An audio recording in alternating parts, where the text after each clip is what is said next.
when you are producing something, any work that you do, people work hard, they get exhausted, things happen, you have checklists, but you will still find that some mistakes will slip through. How can we create a process so that these mistakes don't happen again? It's okay to make mistakes once, but don't keep making the same mistakes again and again. So that's where Poka-yoke was introduced. Poka means inadvertent mistake, and yoke means prevent. How can we prevent mistakes from happening? Let's look at, before we get into examples, I'll just sort of quickly classify the two types of Poka-yokes that exist, and once you see them, you'll be able to start connecting the dots together.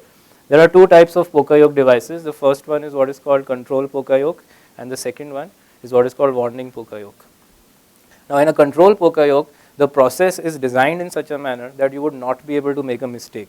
You would actually go through the process step by step yourself without even realizing what's going on, what's happening, and you'd get the right thing done. There is no chance of an error occurring in that process.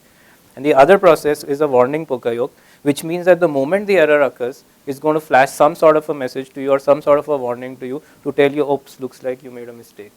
Right? So these are these two categories. Ideally, in an ideal world, we would like things to never go wrong, right? So we would try and aim for control Poka-yokes as much as possible, but you would automatically, as we proceed through the talk, realize instances where it makes more sense to have warning Poka-yokes rather than having control Poka-yokes. So let's look at some of the examples in the manufacturing industry. Let's say I have the engine which is going to be very hot. I have some sort of a component that's really hot, and I want to make sure that I make use of bolts which are heat resistant. But I have other bolts also which I am using for my manufacturing process, right?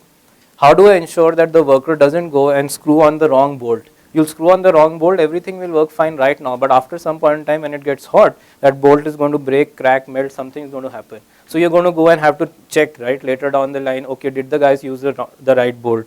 So what you would do, a simple solution most of us will come up with, let's color code it, right? So let's color code the bolt and I'll immediately know. But what if a person is there are people, by the way, who cannot distinguish colors. You won't even come to know, but there are people, it's difficult to believe. So a more elegant solution to this is make the size of the bolt slightly different from all the other bolts. That's quite simple now. Now he's not going to be able to put the wrong bolt in. It becomes a control Poka-yoke mechanism.